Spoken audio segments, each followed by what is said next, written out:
Muito bem. Agora nós vamos corrigir a questão de número 126 do módulo 13. E a questão tem o seguinte enunciado. Assinale a opção em que consta ente ou autoridade que não dispõe de legitimidade constitucional para propor ação declaratória de constitucionalidade perante o Supremo Tribunal Federal. Todo mundo aqui dispõe, menos o advogado-geral da União. É interessante a gente perceber que o advogado-geral da União, ele não tem papel definido na ação declaratória de constitucionalidade, pode funcionar como amicus curiae, ele só vai ter o papel definido mesmo na ação direta de inconstitucionalidade, onde ele deve defender o texto impugnado, a norma impugnada na ADIM, defender inclusive os interesses da União, não necessariamente defender que a norma impugnada é constitucional. Se for interessante para a União que a norma impugnada seja declarada inconstitucional, ele tem todo o direito, toda a prerrogativa constitucional para defender a inconstitucionalidade da norma impugnada também.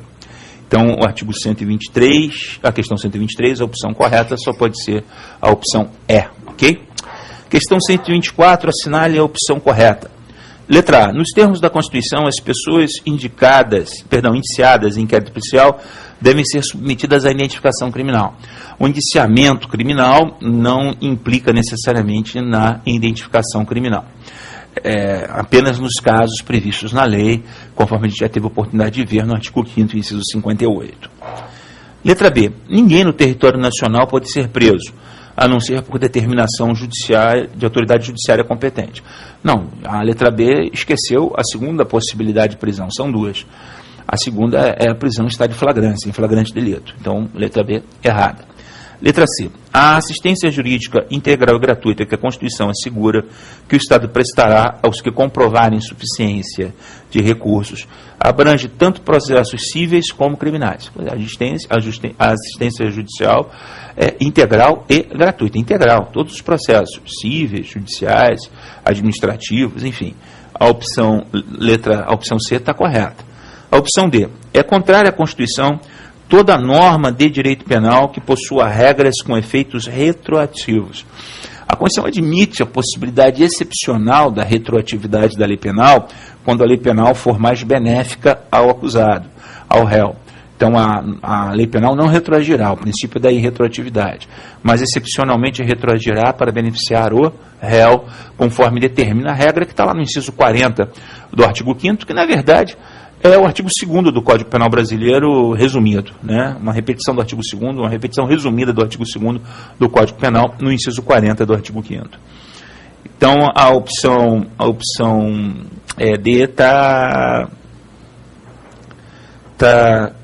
errada. E a opção E. Nos termos expressos na Constituição de 88, somente por meio de lei federal, de iniciativa do Presidente da República, pode-se conceder anistia por crime de terrorismo, né? A gente lembra que o inciso 43 relaciona o terrorismo com um crime insuscetível de graça, anistia, indulto, enfim, de qualquer tipo de perdão, né? Então, os crimes que estão no inciso 43 do artigo 5º são imperdoáveis, por assim dizer. Consequentemente, essa opção está errada. Apenas a opção C é a correta. Vamos à questão de número 125. Sobre a Organização Federal Brasileira, é possível afirmar. Letra A. Os 3 poderes do Distrito Federal são mantidos e organizados pela União Federal. Os 3 poderes não, né? A União Federal mantém e organiza o Poder Judiciário e parte do Executivo, o Ministério Público e a Defensoria Pública do Distrito Federal e dos territórios. Portanto, a opção A está errada. Opção B. Em matéria de competência legislativa concorrente, a competência da União para legislar sobre normas gerais não exclui a competência suplementar dos Estados. Exatamente. É o que a gente consegue perceber da leitura do parágrafo 1º comatado com o parágrafo 2º, ambos do artigo 24 da Constituição. Essa opção correta, a questão não é complicada. Letra C. Os municípios somente podem legislar sobre matéria de seu peculiar interesse, não sendo admissível que suplementem a legislação federal ou estadual. Ao contrário, o artigo 30, no seu inciso 2, permite que os municípios venham suplementar a legislação federal ou estadual no que couber, né? Embora eles tenham a competência como competência primordial os assuntos de interesse local. Letra D. A Constituição estabelece que todas as ilhas oceânicas e costeiras brasileiras pertencem à União Federal. Não, só aquelas que fazem limites com outros países, né? E há uma exclusão aí de ilhas costeiras, inclusive que forem sedes de município, basta uma leitura do artigo 20, inciso 4. Letra E. Para por termo grave comprometimento de ordem pública, a União pode intervir nos Estados-membros ou nos municípios nesses situados. A intervenção da União e município, como a gente viu, não é possível. Questãozinha fácil, 125. Opção correta, B de bola. B de bola. Questão 126. Assinale a opção em que se registra a matéria suscetível de ser regulada por meio de medida provisória. Ele quer, das opções abaixo, a única que traga um tema que pode ser regulado por medida provisória. Majoração da alíquota de imposto de renda pode. Opção A está correta. Alteração de lei orgânica da Magistratura Nacional. Aí o artigo 93 exige lei complementar. E lei complementar, matéria submetida à lei complementar, expressa reserva de lei complementar, não pode ser objeto de medida provisória. Revogação de artigo do Código Penal que definir determinada conduta como crime, direito penal, processo civil não podem ser objeto de medida provisória. Extinção de recurso previsto no Código de Processo Civil, pelo mesmo motivo está errada. E fixação de subsídios do ministro do Supremo Tribunal Federal, isso é matéria de iniciativa exclusiva. Portanto, não cabe aqui nenhuma opção que não seja a opção A, basta você pegar o artigo 32, parágrafo 1º, perdão, 62, parágrafo 1º da Constituição para conferir isso aí. Então, a única opção correta na questão 126 é a opção A. Vamos à questão 127. Assinale a opção correta. Letra A. Conquanto os Estados-membros e municípios não possam recusar fé a documento público provindo de órgão federal, a União, situada em nível superior a essas ordens parciais da Federação, já dá para a gente parar de ler aqui, né? A União situada em nível superior, já dá para parar de ler. Não precisa nem perder tempo continuando a ler a opção, porque na prova você tem que ganhar tempo, né? Você sabe que a União não é superior a nada, existe a horizontalidade. Então, nada feito. Letra B. A separação entre Estado e Igreja no Brasil impede toda a colaboração oficial entre o poder público e qualquer confissão religiosa. Não. As colaborações de assistência social nos termos da lei, de lá o finalzinho do inciso 1 do artigo 19, são perfeitamente constitucionais. Então a letra B também está errada, não vamos radicalizar. O Estado é laico, mas pode ter colaboração de natureza social, assistencial, com igrejas, agremiações religiosas, enfim, templos, enfim. Letra C. A imunidade tributária dos partidos políticos refere-se apenas a impostos federais, não se estendendo aos impostos estaduais e municipais. Os partidos políticos têm imunidade tributária plena. Letra D. A proibição de instituição de tributos pela União que não sejam uniformes em todo o território nacional não é impedimento absoluto à concessão de incentivo fiscal restrito a uma determinada região do país. Quem nunca ouviu falar, por exemplo, da Zona Franca de Manaus? Então, basta conhecer a Zona Franca de Manaus para saber que essa opção está correta. E a opção é, não encontra veto na Constituição a decisão do Estado-membro de, para a proteção de seu parque industrial, estabelecer diferenças tributárias entre bens conforme a sua procedência ou destino. Aí você ia violar o inciso 3 do artigo 19, criar distinções e preferências de brasileiros entre si, e é uma vedação ao Pacto Federativo. Portanto, a opção D de dado é a única opção correta. Questão 127, D de dado, portanto. Questão 128. Suponha que um rapaz, inconformado com o término de um longo namoro, queira vingar-se da antiga namorada, criando um site na internet, em que divulga fotografias da moça, expondo-a ao público de modo vexatório. O rapaz, no sítio que criou, invoca a liberdade de expressão como fundamento de seu comportamento. À vista disso, assinale a opção correta. Letra A. O comportamento do rapaz é legítimo, do ponto de vista constitucional, porquanto a liberdade de comunicação somente protege a manifestação de ideias e pensamentos expressos por meio verbal, não protegendo a divulgação de fotografias.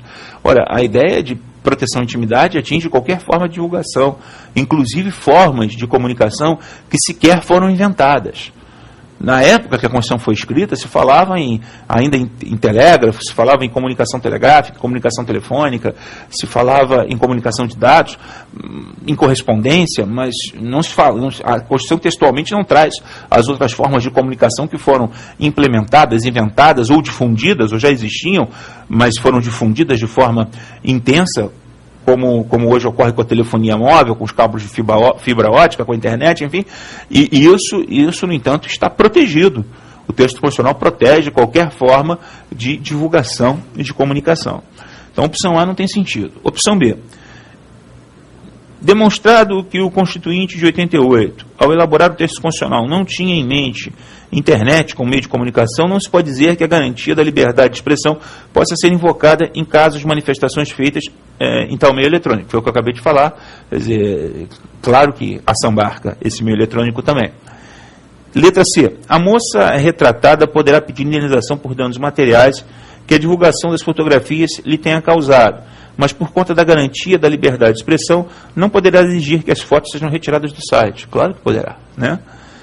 Letra D. Se a moça tiver sofrido prejuízo econômico com a divulgação das fotografias, poderá pedir indenização por danos materiais, que poderá ser acumulada com indenização por danos morais. Essa é a opção correta. E letra E. Invocando o direito de resposta, será legítimo que a moça crie também um sítio da internet que divulgue segredos íntimos do antigo namorado, mantendo à disposição do público, enquanto seu antigo namorado não desativar o sítio que desenvolveu. Quer dizer, o ato ilícito, ele não dá a você o direito de praticar um outro ato ilícito. A gente não está mais na ideia da pena de tailão, né? Olho por olho, dente por dente, sentença por sentença, cabeça por cabeça, não. O ato ilícito, ele gera uma expectativa indenizatória, você retira o site do ar através da ação judicial, mas não pode produzir um outro ato ilícito. Então, isso seria uma ilicitude também. Então, a resposta tem que ser jurídica, judicial, através do judiciário, e não a justiça pelas próprias mãos, porque isso é vedado, a capacidade de correr atrás do próprio prejuízo, como se diz na gíria, né? Não, eu vou me tutelar, a autotutela. A autotutela, ela é proibida pela Constituição no inciso 35. Ela só é admitida em situações assim muito pontuais, quando o Estado não se percebe onisciente, onipotente, onipresente, um estado de necessidade, o estrito cumprimento do dever legal, o exercício regular de um direito, a legítima defesa própria de terceiro, o esforço pessoal e o esbulho possessório, são situações pontuais de autotutela. Não é o caso aqui, então não cabe a menina aqui, a namorada, ex-namorada, criar um site retalhando o site do namorado, e isso geraria um caos social completo. A gente ia voltar à época da lei do mais forte, da aristocracia da força.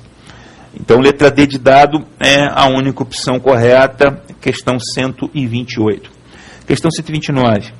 Assinale a opção correta. Letra A. Todas as normas da Constituição relativas ao direito fundamental são classificadas como de eficácia plena.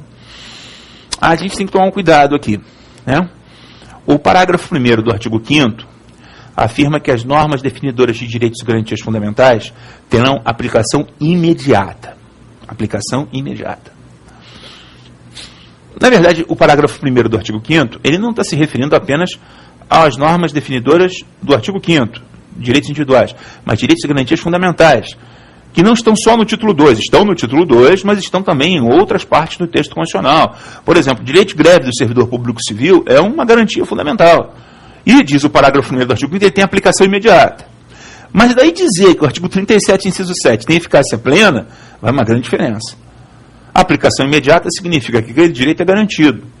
Que qualquer lei que venha dizendo que é vedada a greve ao servidor público civil, ela é inconstitucional. Dizer que tem aplicação imediata significa dizer que eu não posso ter nenhum ato de um particular ou do Estado que contrair aquela proposta constitucional. Agora, dizer que o dispositivo tem eficácia plena significa dizer que aquele direito já está completamente regulamentado, que eu sei onde ele começa, sei onde ele termina, sei quando eu posso exercê-lo, em que condições. Isso é um outro papo. Então, a aplicação imediata significa dizer que qualquer norma definidora de direitos e garantias fundamentais, no título 2, nos outros títulos da Constituição, nos atos transitórios, ou mesmo em tratados internacionais que têm o status de emenda constitucional, tratem de direitos humanos, essas normas têm aplicação imediata no sentido de que não pode haver nenhuma manifestação normativa, administrativa, contra a proposta. Contra a norma proposta. Agora, dizer que ela tem eficácia plena significa dizer que ela tem a regulamentada. Enquanto eu tenho uma norma de aplicação imediata, uma liberdade negativa para o Estado não pode agredir aquela proposta constitucional. Agora, eu, às vezes, tenho a norma de aplicação imediata, mas não tenho condição de exercer o direito por ausência de lei regulamentadora. Okay? São duas coisas diferentes, por isso que a opção A está errada. Opção B. Normas legais anteriores à Constituição Nova, que com ela sejam incompatíveis no seu conteúdo, devem ser tidas como revogadas pela nova Constituição. Ele usou aqui o termo revogada, podia usar o termo não recepcionada, mas você dança de acordo com a música. Essa parece ser a opção correta, a opção B. Letra C. Somente o Supremo Tribunal Federal está autorizado a interpretar a Constituição Federal por ser o guardião da Carta da República. Não, os juízes, os tribunais também podem interpretar na solução de casos concretos, incidentalmente. O nosso sistema de controle é misto. A gente tem um sistema de jurisdição concentrada e a gente tem um sistema de jurisdição concreta, incidental. Letra D. Todos os direitos previstos na Constituição por causa da hierarquia dela no ordenamento jurídico recebem o nome e o tratamento de direitos fundamentais. Não tem hierarquia, né? A gente já viu, então está errado. Letra E. Uma vez que a Constituição de 88 não previu a figura do decreto-lei, todos os decretos-leis editados antes dela ficam revogados com o advento da Constituição em vigor. A gente já viu que não, os decretos são recepcionados se materialmente compatíveis com ela, né? Ok, então ficou a opção B de bola na questão 129. Uma boa questão essa, muito boa. A gente se vê.